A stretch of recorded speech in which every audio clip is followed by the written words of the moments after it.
So if you guys did not see the first installment of this series called Make a Moveset, where I went over Skull Kid, then I recommend that you go and check out that video. Don't worry, I'll leave a link to the video in the description below. And I know the thumbnail is outdated at this point because of the DLC that we did get. Trust me, I know, but just ignore that, alright? It's still a good quality video. And this isn't just for the 5 DLC characters. This is just in general who I think could be cool in Super Smash Bros. And me making a moveset based off of what I think they would have. Any changes or any differences you guys would want, be sure to leave it in the comments below, and don't forget to subscribe if you want to support me do stuff like this, because I got plenty more in the works for you guys. So let's get into this. Let's just stop delaying. So first, I'm going to be starting with all of the attacks that he's going to have. And by attacks, I mean the physical attacks. So first, jab. Going to be a quick triple slash using the Z sword like he does in the video games in both the X series and the Zero series. He goes overhead vertical, horizontal right, diagonal left to right. Pretty much like that. It combos into itself like most jabs do,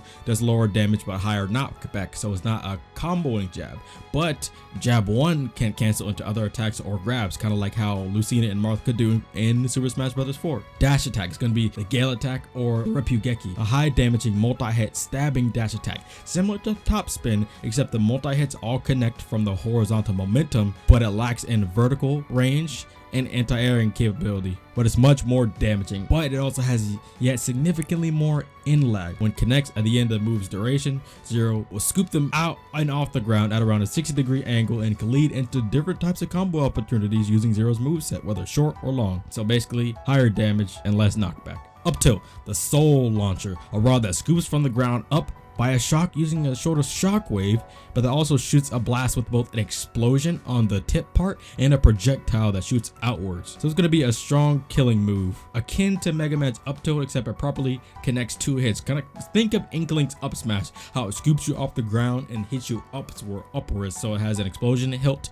at the blasting part, but also has a paint splatter part around the edges. Down tilt. It's going to be based off the shield sweep. He uses his shield boomerang and throws it along the ground as a projectile. It reflects projectiles while it's rolling, but it can be knocked away by physical hits. The F tilt does a Nidon, or aka the throw blade move, a horizontally slashing Z-Saber attack. Can be used as 1 slash or 2. The first slash is just a sword attack, but if you input the attack button a second time quickly after the first, Zero will slash again, but this time sending out an arrow-shaped projectile beam. But granted, if you use the second one, since he sends out the projectile beam, he does have more of a cooldown this time. Up smash is going to be based on his Shoenzan, a flame element Z-sword attack. He scoops from the ground on one side of Zero's body, over his head, and to the other side of his body, so his arms are kind of like resting on his other shoulder, but only to his shoulder. It doesn't go all the way to the ground on the other side like, for example, Roy's up tilt would. And it creates a pillar of fire in front of him for more vertical reach. So not only does the sword hit kill, but he also has extra vertical reach in front of his body using the pillar of fire that is although weaker but can potentially kill depending on the percentage. So like say for example the sword hits you, it can kill you, it can kill like a midweight character like Mario or Diddy Kong at like 90, but the fire hit won't kill until like 110. See, it's still pretty strong, but not as strong. But you would think the other way around. It's for more range, not necessarily more power. Down smash. He violently punches the ground, creating a shockwave effect around him with an electrical field around his body, defending against projectiles and weaker physical hits. I forgot to put the name of this, but I'll put it on screen. The Hadangeki is going to be his F smash, an insanely strong overhead slash that the longer it's charged, it sends out a wave of energy. So has a killing sword hit, but also acts like Mega Man's charge shot. The longer the charge, the bigger the projectile shockwave that is sent out. You guys get me? And like I said, if he's sounding broken so far, that's just about right, because Zero is literally broken in every single game and fighting game he is in. He is built, Mega Man is built to be great and amazing, but Zero was meant to be busted, like straight busted. Neutral air, based off the Quinzon move or the circling slash, a rolling slash attack using the Z-Saber spinning about 3 times. The move can be auto canceled on the ground at any point during the move, and it also combos into other ground attacks at lower percents and aerial attacks at mid to higher percents. His up air is going to be based off the Hyo-Ryo-Sho, a spinning vertical slash that hits Zero above his head and around his body. He has a very small hitbox around his body, very weak hits, but it still can flinch you. It still can knock you away as well, but a large hitbox where the sword actually swinging above his head. His down air is going to be based off the Sky Chaser or the Suibangeki, a downward striking move. It doesn't send him downward, but the hitbox sends opponent downward in a spiking fashion, keeps normal aerial momentum. He basically is like he's stabbing downward rather than swiping or slashing downward. Imagine Link's down there basically. If it doesn't connect with an enemy but hits the ground, it sends out a slow, low damaging shockwave. Yet if it can flinch the opponent on impact, but it can also hit under the ledge of a stage as well, but it's very slow, so you shouldn't be getting hit by it, but it's still there, still good to have. Forward air, the Raijin Geki, aka the Raijin attack, one of Zero's most popular moves, one of the cleanest moves he has. He changes the Z Saber into blue lightning blade. When the aerial input is tapped, he does the thrust, but when a quarter circle forward input is used for the aerial, he does a forward dash with the thrust. It can be used for cross up and horizontal momentum carry. When doing the dash thrust, there's more startup and less combo from a standard dash. He has very good horizontal range on this move, lacks vertical slashing range.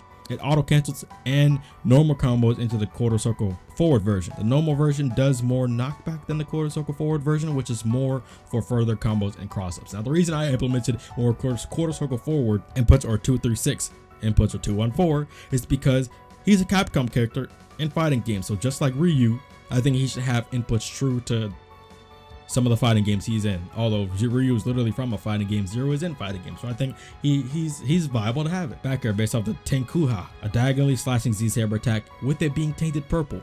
He has lots of vertical and horizontal range, good for spacing, micro spacing, and killing. Does not combo into itself, but it does auto cancel. His grab is going to be kind of like a tether grab. It's not really a tether, but it is. He does stab forward with his chain rod, which is kind of like a lance. His down throw, he throws the enemy into the ground by the face and shocks them to launch him back up at around a 50-degree angle. F throw, he shoulder bashes using the orbit shield as a weapon from the shoulder, so he kind of like shoulder bashes into his orbit shield as he progresses closer to them. Back throw, he catapults the person backwards, sending satellite dragonflies to chase them down. So when I think of this, I think of how Falco or Fox throws you backwards and they shoot you with their lasers. That's what I think of, but except he's going to use satellite dragonflies. Up throw, he holds you above his head and uses the burst shot from his blaster to send them upward, and the enemy takes fire damage. Neutral B is going to be the laser shot, similar to Mega Buster. Does same damage but has more hit lag. When A is held for 3 continuous seconds, it becomes the triple laser shot. As expected, it works like this in the ground and in the air. The side B is going to be based off the chain rod, move that only hits the opponent when the input is tapped, but command grabs when the input is held, and it can, yes, grab you through shields. Brings opponent right in front of Zero, keeping them in stun for him to combo into any move he chooses so long as their stun doesn't wear out. He can perform a move as soon as the enemy reaches him. The enemy stun lasts about half a second, which is quick enough for a faster aerial or killing tilt, but none of his smash attacks can be aimed in 8 directions as long as the direction is input after neutral side B is. So for example, for sides, he just holds to that side, but for diagonals, he inputs side B, then quickly moves the stick to a diagonal direction, kind of like you would for an angled tilt. His down special is going to be the shield boomerang. One single shield covers Zero's entire body for up to 4 seconds. It can be released earlier though. Like for example, to throw it, release the input anytime during the 4 seconds you can hold it. But if you don't want to throw the shield boomerang, you can hold the input the entire 4 seconds, being able to shield all projectiles. And then the shield boomerang will just dissipate. His up special is going to be based off the split heavens or the Tenryutsujin, a rising upper sword strike, and it gains flame effects with the flame chip. His weak hit or the sour spot is going to be a normal Z Saber hit, still strong but not as strong as with the flame effect. Or the sweet spot is going to have the flame chip effect gained, making the hit a kill move. His recovery of this using this move is going to be quick and has a vertical range of a dolphin slash but with slightly longer startup.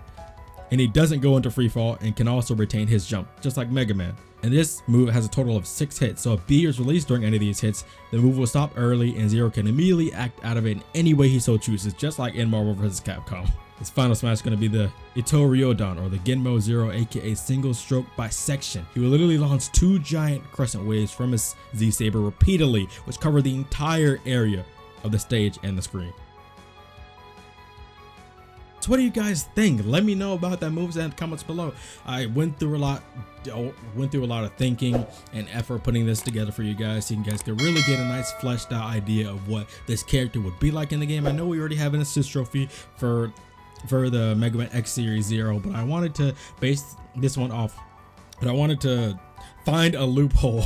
Like, what if he was a full character? But I also decided to make him the Mega Man Zero Series Zero, since they are the same person but they're different designs. So let me know what you guys think. I did blend both of their series' abilities together because neither one of them had enough for a complete complete moveset of what I had it in mind, but I definitely mixed those two together. So let me know what you guys think. If you guys agree with certain things, disagree with certain things, let me know in the comments below. I want to know what you guys think, what you would change, what you would keep, if you think this is good, or if you think you could top even what I said even more. Let me know in the comments below and answer this question for me. Would you love to see Zero as a playable character in Super Smash Bros. Ultimate? Would you want the Mega Man Zero series version, or just give you the Mega Man X series version? Both of them are really cool in my opinion. They're very different designs, very different game series, but they are just as cool as one as the other is. Just gonna want to emphasize, leaving a like on this video if you did enjoy, commenting down below in any way possible, whether it's critiques, support, conversations, anything like that. But I heavily would appreciate if you guys would subscribe to the channel, because it really truly does help me out a ton and helps me continue to do this, and I cannot thank you guys enough for already subscribing to me so far and supporting me as much as you have so far. I really appreciate. For those that have not already, please go ahead and do so. Thank you all so much for watching, and I'll see you guys in the next video. Peace out.